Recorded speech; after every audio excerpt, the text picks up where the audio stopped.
Everyone, अब हम करने वाले हैं शॉर्टेस्ट जॉब फर्स्ट का एल्गोरिथम। उसके ऊपर जो न्यूमेरिकल आता है वो टाइप देखने वाले हैं। अभी तक हमने दो एल्गोरिथम पढ़ लिए हैं यूनिट 2 के। पहले का नाम क्या था? FCFS, मतलब फर्स्ट कम फर्स्ट सर्विस। दूसरे का RR, राउंड रोबिन। अभी थर्ड है शॉर्टेस्ट जॉब फर्स्ट। ठीक है, आपकी कौन सी यूनिट का? सेकेंड यूनिट का। थर्ड यूनिट का फर्स्ट पार्ट मैंने अपलोड कर दिया, वो भी आप चेक कर सकते हो प्ले लिस्ट में ही। ठीक है, अब ध्यान देना जरा। नॉन प्रिम्प्टिव SJF, इसका ये कौन सा केस पढ़ने वाले हैं हम? Non preemptive SJF। जिसको नहीं पता कि नॉन प्रिम्प्टिव SJF क्या होता है, वो हमारा यूनिट 2 का जो सेकंड पार्ट है उसमें देखिए, उसमें आपको परफेक्टली समझ में आ जाएगा। ठीक है, अब ध्यान देना। एग्जाम्पल में हमने एक टेबल बनाया, जो कि हम हर बार टेबल देखते हैं। उसमें P1 जिसका अराइवल टाइम कितना है 0, P2 जिसका अराइवल टाइम कितना है 2, और P3 जिसका अराइवल टाइम कितना है 4। तो उसका बर्स्ट टाइम भी दे रखा है कितना? 7, 4 और 1। अब हर किसी एल्गोरिथम में मैंने आपको एक रूल पढ़ाया, जिसके अकॉर्डिंग आप पूरा सॉल्व कर लेते हो उसे। इसका रूल क्या होता है? जिसका शॉर्टेस्ट बर्स्ट टाइम, जिसका शॉर्टेस्ट BT, वो रन करेगा। वो क्या करेगा? रन करेगा। समझ में आया? तो ध्यान देना, टाइम जीरो पे टाइम जीरो पे सिर्फ कौन सा प्रोसेस है? P1 प्रोसेस है, बाकी तो कोई प्रोसेस है ही नहीं। तो यहाँ पे कोई और ऑप्शन है नहीं, तो कौन सा प्रोसेस रन करेगा? P1। कौन सा रन करेगा? P1। अब वो कहाँ तक करेगा? 7 तक। कहाँ तक रन करेगा? 7 तक। अब टाइम 7 पे कौन सा प्रोसेस रन करेगा? टाइम 7 पे जिसका बर्स्ट टाइम कम होगा। देखो, अब हम पे टाइम 7 पे ये भी ऑप्शन है, ये वाला भी ऑप्शन है।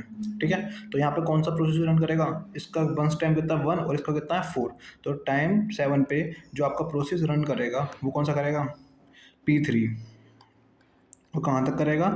1 यूनिट। कितनी करेगा? 1 यूनिट। तो 7 और 1 कितना होगा? 8। ठीक है, अब टाइम 8 पे हमारा कौन सा प्रोसेस रन करेगा? अब आपके पास सिर्फ एक ही प्रोसेस बचा है, और उस प्रोसेस का नाम क्या है? P2। और कब तक करेगा वो? 12 तक। कब तक करेगा? 12 तक। समझ में आया? ये यहाँ तक क्लियर हुआ आपको? अब इसका गैंट चार्ट देख लें, हम चार्ट देख लें इसको कैसे बनाते हैं। तो चार्ट के लिए हम देखते हैं, सबसे पहले हमने क्या लिखा इस टाइप से। सबसे पहले क्या था हमारा? P1। फिर क्या था हमारा? उसमें देखते हैं, चार्ट में देखते हैं ना। फिर हमारा P3 था, वैसे मैं लिखता हूँ P3 था। और फिर क्या था हमारा? P2। अब P1 कहाँ से कहाँ कंप्लीट हो गया? P1 को अगर ध्यान से देखोगे तो कहाँ से कहाँ कंप्लीट हो गया? 0 से स्टार्ट हुआ था, 7 पे कंप्लीट हो गया। ठीक है, P3 कहाँ से कंप्लीट हो गया? 8 पे कंप्लीट हो गया। और P2 कहाँ पे कंप्लीट हो गया? 12 पे हो गया। ठीक है, तो इनका कंप्लीटेशन भी हमने लिख दिया है। अब ज़रा इसको और देख लेते हैं पूरे को। तो स्टेप 1 क्या होगा? एग्जीक्यूशन ऑर्डर देखते हैं।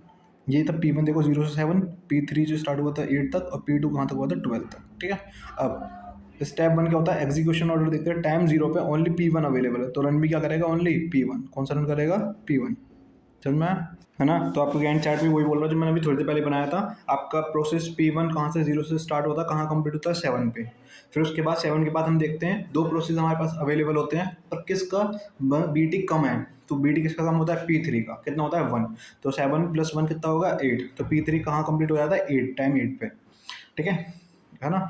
अब P2 हमारा 8 से स्टार्ट होता है। 8 के बाद उसका बर्स्ट टाइम कितना होता है? 4। तो 8 + 4 कितना होता है? 12। तो P2 कहाँ पे कंप्लीट हो जाता है? 12 पे। तो इनके कंप्लीटेशन टाइम क्या है? 7, 8, 12। 7, 8, 12। आगे बढ़े। आई होप यहाँ तक समझ में आ रहा होगा आपको। तो ध्यान देना, प्रोसेस P1, P2, P3 और P2। ठीक है, इनका कंप्लीटेशन टाइम क्या है? 7, 8, 12। ठीक है, अब देखते हैं टाइम अराउंड टाइम। TAT का मतलब क्या होता है? Time around time. मैं फिर बोल रहा हूँ, जिनको समझ में नहीं आ रहा वो स्टार्टिंग के दो एल्गोरिथम पहले देख के आए, फिर आगे बढ़े। ठीक है, टाइम अराउंड टाइम, तो वहाँ पे क्या फॉर्मूला था? CT - AT। CT - AT। तो CT तो आपको पता है कंप्लीटेशन टाइम, जो हमारे क्या थे? 7 था एक का, 8 था। P1 का कितना था? 7। P2 का, वो P3 का 8, और P2 का 12। ये था हमारा कंप्लीटेशन टाइम। अराइवल टाइम क्या थे वो एक बार देख आते हैं। ठीक है, arrival time 0 to 4। Arrival time क्या थे? 0 to 4। तो अराइवल टाइम इसका कितना? 0, इसका 2, सॉरी 0 to 4 है ना। तो इसका क्या होगा? 0, इसका 2, इसका 4। अब ध्यान देना, CD मतलब कंप्लीटेशन टाइम। जो इसका कंप्लीटेशन टाइम कितना था, मैं इधर लिख रहा हूँ डिफरेंट कलर से। कंप्लीटेशन टाइम कितना था इसका? पहले वाले का 7, P3 का 8, और इसका 12। तो 7 - 0 कितना होगा? 7। तो TAT समझ में आ गया 7 कैसे आया। BT का मतलब क्या है? कंप्लीटेशन माइनस वो कंप्लीटेशन टाइम माइनस AT। तो अराइवल टाइम, तो 8 - 4, 4।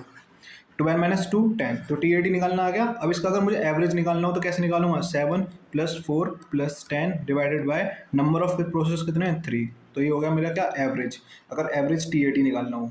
अब ध्यान देना वेटिंग टाइम कैसे निकालते हैं, T80 minus burst time, T80 minus burst time, ठीक है। तो बर्स्ट टाइम कितना कितना था इसका, पहले का कितना था 0 था, बर्स्ट टाइम देख लेते हैं आप, है ना। बर्स्ट टाइम कितना था, पहला 0 था ना, नहीं 7 था, दूसरे का P3 का 1 था, और P2 का कितना था 4 था, ठीक है, याद है ना आपको। अब T80 कितना आया 7, तो 7 माइनस 7 कितना हो गया 0, 7 माइनस 7 कितना हो गया, मैं यहाँ लिख देता हूँ 7 माइनस 7 कितना हो गया 0। यहाँ पे अगर T80 कितना तुम्हारा, यहाँ पे T80 कितना आया 4, तो 4 माइनस T80 ये आया 4, 4 माइनस 1 कितना आ गया 3, मैं वो 5 समझ रहा था सॉरी। 10 T80 यहाँ पे कितना 10, 10 माइनस 4 कितना आ गया 6, 10 माइनस 4 कितना आ गया 6, तो समझ में आया आपको ही निकालना।